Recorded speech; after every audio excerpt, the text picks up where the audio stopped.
I couldn't believe what I was seeing. I stared at the video on my smartphone, which showed footage from the security cameras in our home. The video showed my husband and another woman in our bedroom. They were too close to each other to be just friends.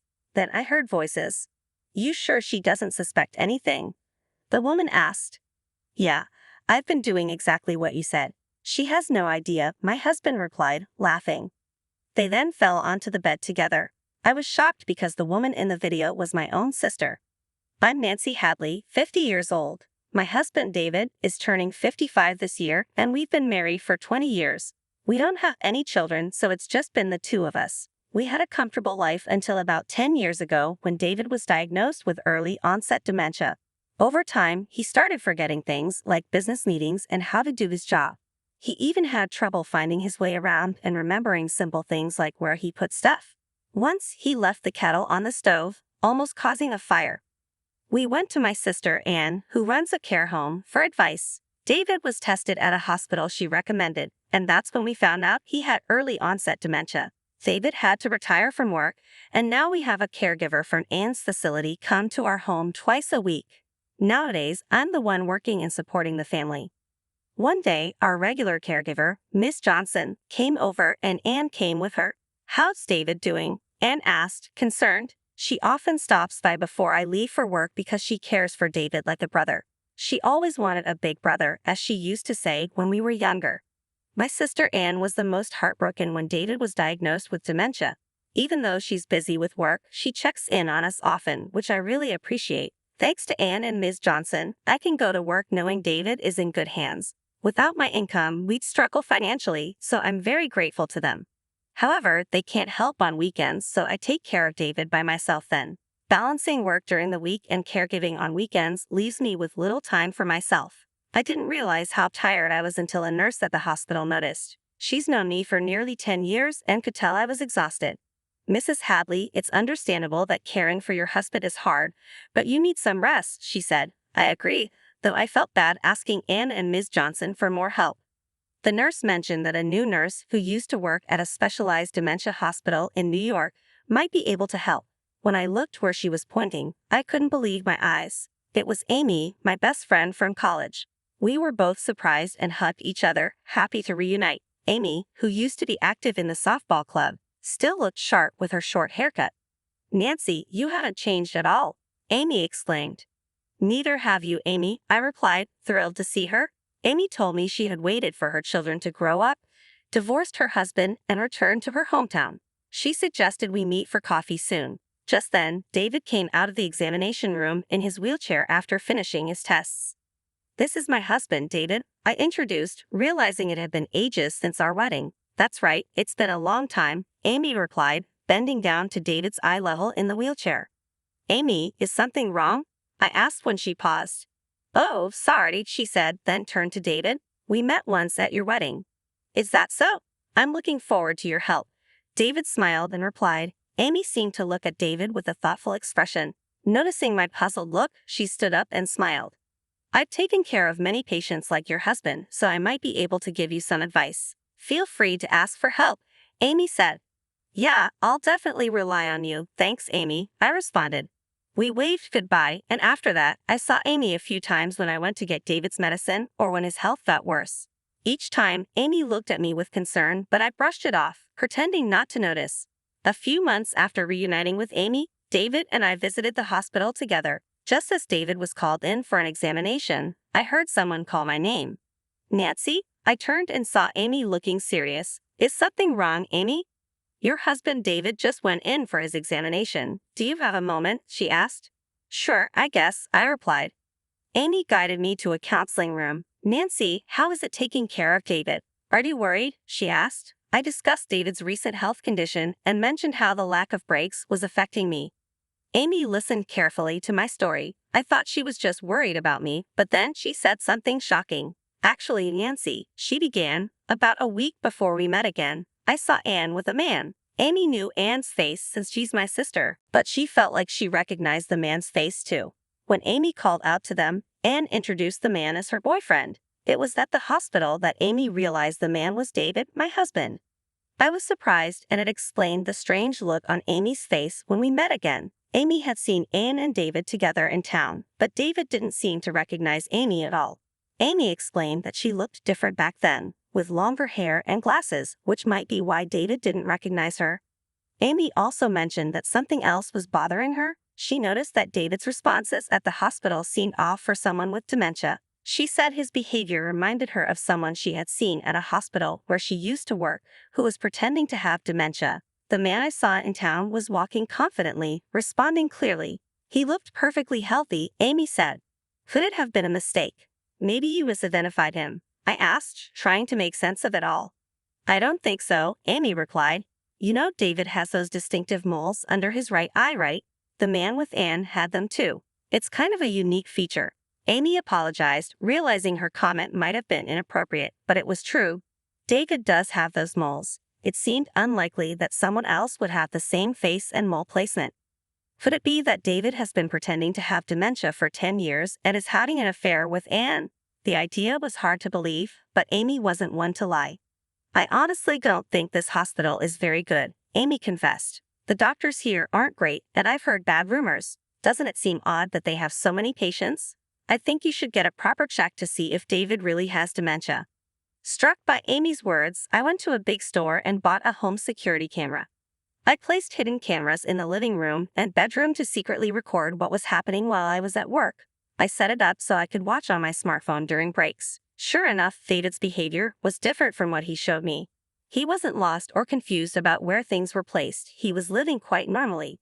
Moreover, when Ms. Johnson, whom I had asked to take care of David, arrived, there was no sign of her caring for him. I also discovered that Anne had been frequently visiting my house while I was away. Their conversations were clearly recorded on the footage. In one of the recordings, they were discussing David pretending to have dementia. You're not getting caught pretending to have dementia, right, David? Anne asked. Yeah, because I'm doing just as Anne suggests, David replied. Pretending not to know the date or where things are is working perfectly. Pretending not to write or go outside, thinking it's day when it's actually night, would be good too. Nancy is a trusting person, so I don't think she'll suspect anything. Is Ms. Johnson okay with this? Won't she spill the beans? Anne inquired.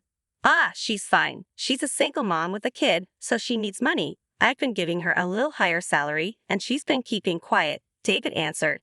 After laughing together, they would flirt and head to the bedroom. I was left speechless when I saw the footage. I couldn't believe my sister and husband were conspiring behind my back, but the evidence was right there.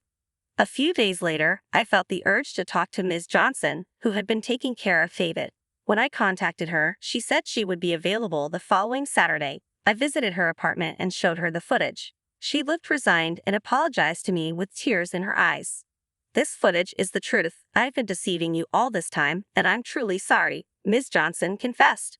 I don't have a license and was struggling to find another job. I had no choice but to go along with what Anne said because she hired me with such attractive terms. As Anne had said in the footage, Ms. Johnson was a single mother raising her child alone and needed money. However, she felt guilty because she knew she was aiding and deceiving someone. Thanks to that guilt, I was able to get her testimony. She also gave me copies of receipts, daily reports, and her diary from that time. No matter how much I needed money, I did something unacceptable as a human being. I am really, really sorry, she kept apologizing over and over again. With the evidence and testimony provided by Ms. Johnson, I decided to gather more proof. After speaking with a few other people involved and hearing their stories, I consulted with my lawyer and decided to confront David and Anne at the scene of their affair. On a typical weekday, I pretended to go to work as usual but instead waited near my house.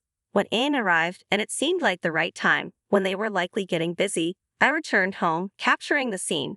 They panicked, unable to escape, and I said coldly, I know everything now, David. I heard from a coworker that David had messed up at his job, got sidelined, and started to hate his work. David had been telling his colleagues, there's nothing more I can do here.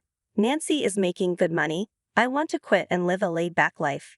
Seeing my calm demeanor, David began to confess hurriedly. It wasn't for me, it was Anne who seduced me. She said we could pretend I had dementia and then we could be supported by you while you're at work. We could meet as much as we want. Even Ms. Johnson was hired by Anne as an alibi. His words suggested that Anne was the mastermind, not him. At David's words, Anne went hysterical and started yelling, "What the heck? David was fully on board with the plan, and now he's trying to duck out and avoid responsibility. That's cowardly. David shouted back, "Shut up. You are the one who kept pushing me into this. I just went along with what you said." As the two of them argued, stark naked, my heart grew colder. I couldn't stand the situation any longer. "That's enough. Both of you, get out," I said, throwing their clothes and Anne's purse, which were scattered on the floor, out of the living room window.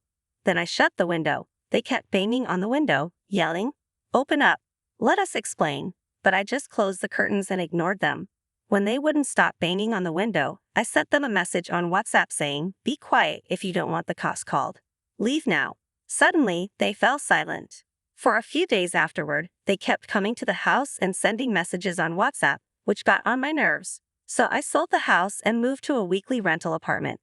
In fact, when David was diagnosed with dementia, I had changed the title of our jointly owned house to my name. David, who had retired, no longer had the ability to pay the mortgage, and I changed the title in advance, thinking it would be a hassle if a dementia patient had decision-making authority in case of an emergency. I was able to sell the house for more than I expected and purchased an apartment with the money I had quietly saved up. I hadn't foreseen a situation like this, but I must say, good job, Haas Nancy. And so, I divorced David. I also claimed a division of assets against David. It doesn't matter whether David has the ability to pay or not. It's a statement that both of them did this to me. I'll never forgive or forget it. What follows is what I heard through the grapevine. After divorcing me, David remarried Anne, and now they live in her house. However, it seems that they are not doing very well. This is just my assumption, but I think David and Anne were just caught up in the excitement of their affair. Once they got married, they could no longer just be lovers. Living together, for better or worse, things come to light and they need to accept each other, recognize each other's flaws, and sometimes turn a blind eye. But it must be difficult for those two, who remarried in the aftermath of the affair. Even if they were to discuss breaking up, both of their parents have already passed away, leaving them to navigate the fallout on their own. The house where David and I used to live had already been sold. David doesn't have a place to return to now. They don't have any other family to rely on or a place to escape, so they have to deal with everything by themselves. Well, I couldn't care less. I would say they got what they deserved. Due to Ms. Johnson's revelation, Anne's facility had its license revoked and was closed. It turns out the facility wasn't making enough profit to repay the amount of money borrowed from the bank when it was opened. Now, Anne has a significant amount of debt. That seems like a sufficient price for a sister who stole her sister's husband. The quack doctor who issued the fake diagnosis also faced trouble. Following the incident, his staff, including Amy, quit one after another, making it impossible to keep the business running. The clinic closed down. It was revealed that he had been accepting requests from unsavory sources to issue false medical reports in return for patient referrals. This was why he had so many patients despite his lack of skill and reputation. I was shocked by how outrageous some doctors can be, but I had to admit my fault too. I was too trusting and took my sister's word and the quack doctor's claims at face value. According to Amy, I'm too kind and tend to trust people too much. I don't like to doubt others, but these days I am reflecting and realizing I need to scrutinize what people tell me more and think for myself. On a brighter note, Amy seems to have founded a new job at a large general hospital in the neighboring town. Her work experience in a New York hospital was highly regarded, and it seems she's already earned the trust of those around her and is enjoying her work. On Amy's recommendation, Ms. Johnson also started working at the hospital cafeteria. As for me, I brought home a male miniature dachshund about a month ago. He's my precious partner, soothing my heart and body. His playful energy and affection have been a wonderful comfort during these challenging times. After a long, tiring day at work, coming home to my cute little dog has made things better. Since I got him, Amy has been visiting me more often. She says she just wants to see the dog because he's so adorable, but I know she's also worried about me. Even though I've lost my husband, I'm finding happiness spending time with my best friend. I'm starting to think that living alone with good company isn't so bad after all.